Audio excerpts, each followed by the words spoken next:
My guest is Sheila Umberger. Sheila is the director of Roanoke Public Libraries. The libraries are doing something really interesting and cool, Story Walk. Talk about what that is. What is a Story Walk? Yes, it was an idea we had, and we had a beautiful week last week weather-wise.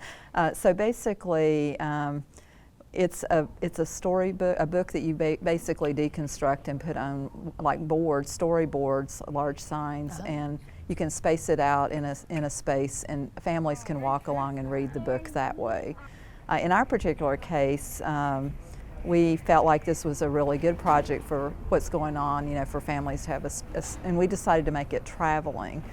Sometimes people will make a permanent frame for things, but in our case we decided to make it traveling. So it's traveling from all the parks and Rec, and also all libraries and 15 schools. So we have a schedule for it. So you have a schedule for when it will be where and all that. Right, and also the next thing we thought about was which book do we highlight.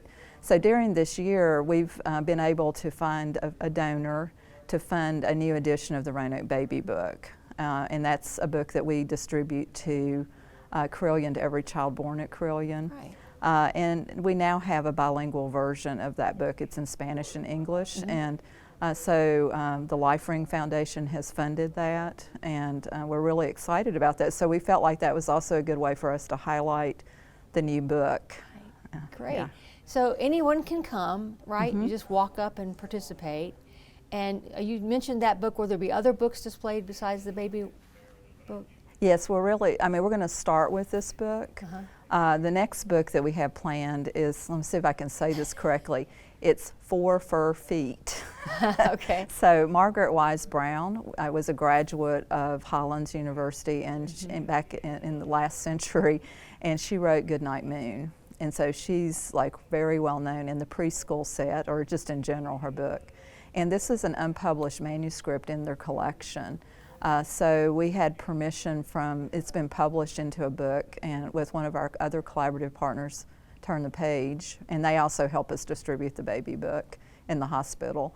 And that's our next book after the Roanoke Baby book, and it's an adorable book about a fox who has 4 fur feet. So we can say all that at once. Cute. And the animals and stuff like that. So it's a really cute book, and it's really special on many levels because Margaret Wise Brown was very well known. She was actually a librarian and lived in New York and wrote a number of children's books, but was very well educated about early literacy. So it's really fitting that that's one of the books that we're going to be able to highlight. We're also collaborating with Parks and Rec. They're working on maybe putting some permanent like storyboard area up in Elmwood Park, and so we'll be working with them on that for hopefully the summer or the fall. Why are we doing these events, Sheila? Well, for us, we've continued to provide services curbside, and we've continued to look for things outside that we can do that would support our programs. And we've been pretty successful with that. Like tomorrow we're having a farmer's market that we did in the summer that was super popular. And we're planning other programs as it goes forward in some of our outdoor spaces. So the Story Walk supports a couple things. One is just a family being able to go outside, come to a park, or school children being able to go outside and enjoy a program, but also support early literacy and reading. So that's really our goal. So it kind of fulfills all of that. But again, we're really excited about the Spanish bilingual version of English and Spanish. And the Roanoke Public Library does hold the copyright on that book. Yeah. And you can acquire that book from any library.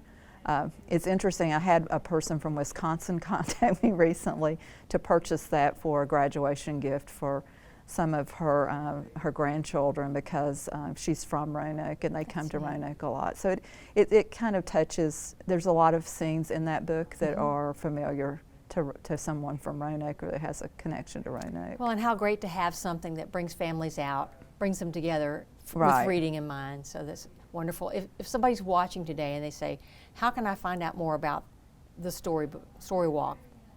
How can they get that information? Well, we have our Facebook page and our Instagram, so we're very All of that's on that, as well as our website. And so, or they can call any library. We're open 10 to 6 Monday through Friday, doing curbside and talking to people. It sounds like so much fun, and thank you for sharing it with us today. Thank you. Thanks.